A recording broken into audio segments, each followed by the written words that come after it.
नमस्कार विद्यार्थी मित्रों, हूँ परमार सुरेशभाई, धोरण 10, विषय सामाजिक विज्ञान, प्रकरण 17 आर्थिक समस्याओं અને પડકારો, ગરીબી અને બેરોજગારીના ભાગ 2 માં હું આપ સર્વ વિદ્યાર્થીઓનું હાર્દિક સ્વાગત કરું છું। મિત્રો, આપણે ગયા વિડિયોની અંદર ગરીબી એટલે શું અને ગરીબી રેખા નીચે જીવતા લોકોના લક્ષણો કયા અને ગરીબી રેખા એટલે શું આની આપણે ચર્ચા કરી। હવે આજે આપણે ભારતમાં જે ગરીબીનું વર્ણન કરો આવો પ્રશ્ન તમને પરીક્ષાની અંદર 3 માર્ક્સમાં પૂછી શકાય। તો મિત્રો, પહેલો મુદ્દો છે કે ભારતમાં આયોજન પંચે ઈસવીસન 2011-12 માં ગરીબી રેખા નક્કી કરવા માટે ગ્રામીણ ક્ષેત્રે માથાદીઠ ખર્ચ રૂપિયા 816 એટલે કે કુટુંબ દીઠ ખર્ચ રૂપિયા 4080 અને શહેરી ક્ષેત્રે માથાદીઠ ખર્ચ રૂપિયા 1000 એટલે કે કુટુંબ દીઠ રૂપિયા 5000 નું પ્રમાણ નક્કી કર્યું હતું। મિત્રો, આપણે જાણીએ છીએ કે 1947 માં આઝાદી મળી પછી દેશનો ઝડપી આર્થિક વિકાસ સાધવા માટે આયોજનનો માર્ગ અપનાવ્યો અને એ આયોજનના માર્ગમાં જે આયોજન પંચ છે એણે ઈસવીસન 2011-12 માં ગરીબી રેખા નક્કી કરવા માટે કેટલાક જે માપદંડો છે એ નક્કી કર્યા હતા અને એમાં એમણે ગ્રામીણ ક્ષેત્રે માથાદીઠ ખર્ચ રૂપિયા 816 એટલે કે કુટુંબ દીઠ ખર્ચ રૂપિયા 4080 અને શહેરી ક્ષેત્રે માથાદીઠ ખર્ચ રૂપિયા 1000 અને કુટુંબ દીઠ રૂપિયા 5000 નું પ્રમાણ નક્કી કર્યું હતું। એટલે એનો મતલબ એ થયો મિત્રો કે ગ્રામીણ ક્ષેત્રે જે વ્યક્તિ રૂપિયા 816 કરતા ઓછી આવક ધરાવે તો એ ગરીબ અને શહેરી વિસ્તારમાં 1000 રૂપિયાથી ઓછી આવક ધરાવે તે ગરીબ ગણવામાં આવતો હતો। આ માપદંડને આધારે ઈસવીસન 2011-12 માં દેશની કુલ વસ્તીના 121 કરોડની જે વસ્તી છે એમાંથી 27 કરોડ લોકો ગરીબ હતા, જ્યારે ગરીબીનું પ્રમાણ કુલ વસ્તીના 21.9% હતું। મિત્રો, આપણે બે રીતે જોઈએ, ગરીબ અને ગરીબી। તો મેં તમને વાત કરી કે ઈસવીસન 2011-12 માં દેશની કુલ વસ્તી 121 કરોડમાંથી 27 કરોડ લોકો ગરીબ હતા, જ્યારે ગરીબીનું પ્રમાણ કુલ વસ્તીના પ્રમાણમાં ગણીએ તો 21.9% લોકો ગરીબ હતા। આ બાજુ ગરીબોની સંખ્યા બતાવી છે, આ બાજુ ગરીબોના ટકાવારીનું પ્રમાણ બતાવ્યું છે।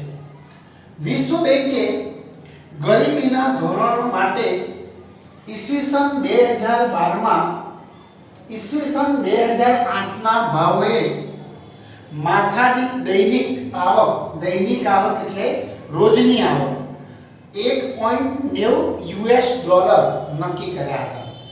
મિત્રો, યાદ રાખજો, વિશ્વ બેંકે ગરીબીના ધોરણ માટે ઈસવીસન 2012 માં ઈસવીસન 2008ના ભાવે માથાદીઠ દૈનિક એટલે પ્રતિ વ્યક્તિ દીઠ એક દિવસના $1.90 નક્કી કર્યા હતા।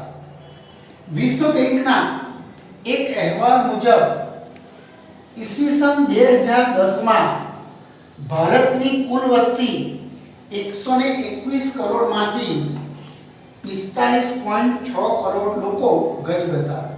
મિત્રો, આજથી 10 વર્ષ પહેલા એટલે કે 2010 માં આપણા દેશની કુલ વસ્તી 121 કરોડ હતી કે જેમાંથી 45.6 કરોડ લોકો ગરીબ હતા।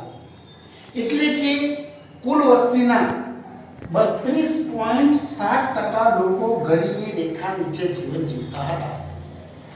અહીંયા ગરીબોનું પ્રમાણ બતાવ્યું છે, અહીંયા ગરીબોના વસ્તીના ટકા બતાવ્યા છે।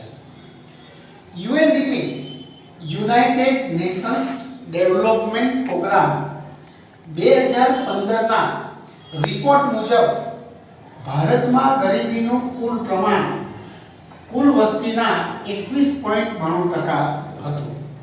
મિત્રો, વિશ્વ બેંકની જેમ જે યુએનડીપી છે એણે પણ એક રિપોર્ટ આપ્યો અને એમાં ભારતમાં 2015માં કુલ વસ્તીના લગભગ 21.92% લોકો ગરીબ અહીંયા છે એવું એમણે દર્શાવ્યું.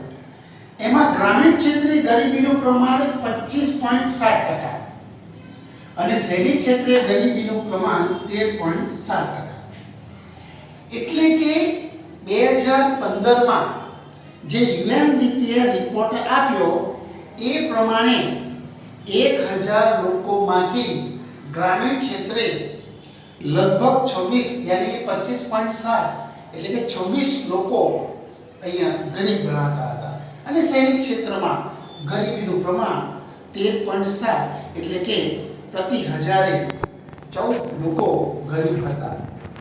એટલે કે દેશના 26.93 કરોડ લોકો ગરીબી રેખામાંથી ગ્રામીણ ક્ષેત્રની વાત કરીએ તો 21.65 કરોડ લોકો અને શહેરી ક્ષેત્રમાં 5.28 કરોડ લોકો ગરીબી રેખા નીચે જીવન જીવતા હતા.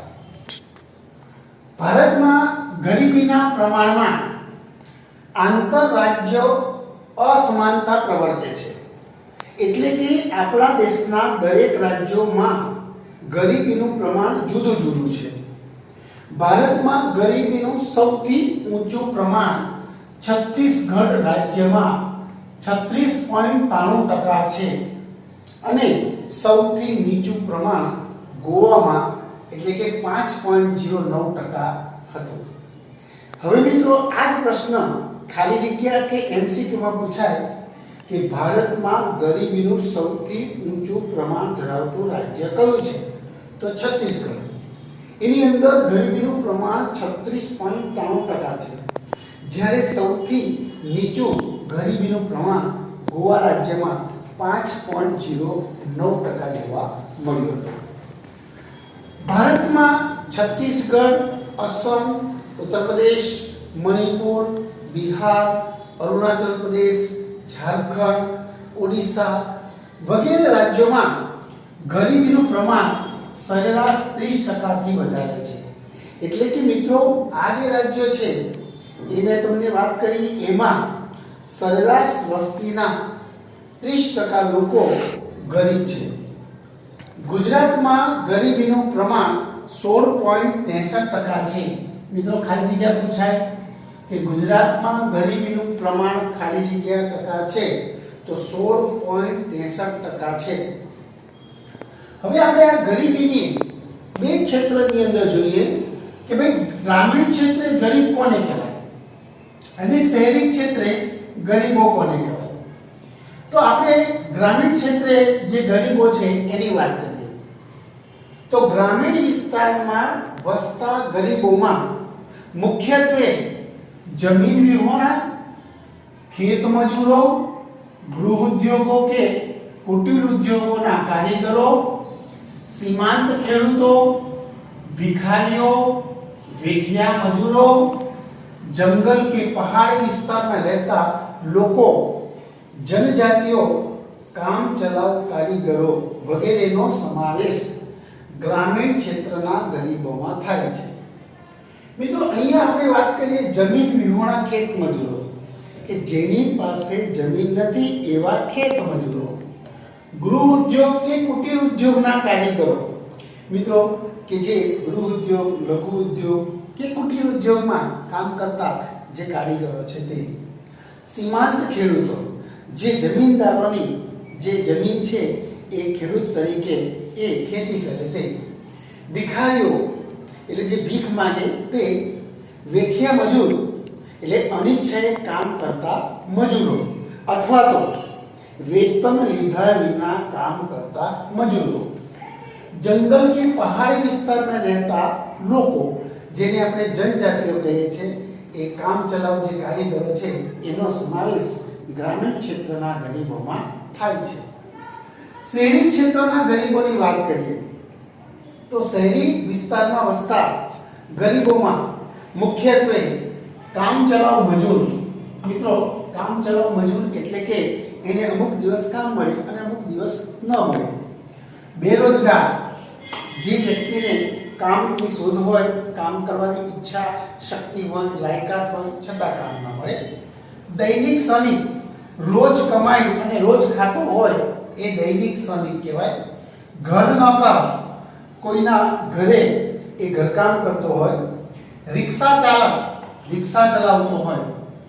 ચા નાસ્તાની લારી ગલ્લા કે હોટલના ઢાબા, જો કોઈ વ્યક્તિ ચા નાસ્તાની લારી પર કામ કરતો હોય, ગલ્લા પર કામ કરતો હોય, કોઈ હોટલ કે ઢાબામાં કામ કરતો હોય. ઓટો ગેરેજમાં કામ કરનારા શ્રમિકો કે જે રિક્ષા કે કોઈ ટુ વ્હીલ જે રિપેરિંગ કરતા હોય એવા ઓટો ગેરેજમાં કામ કરતા શ્રમિકો. ભિક્ષુકો એટલે કે ભિક્ષા માંગતા વગેરે લોકોનો સમાવેશ શહેરી ક્ષેત્રના ગરીબોમાં થાય છે.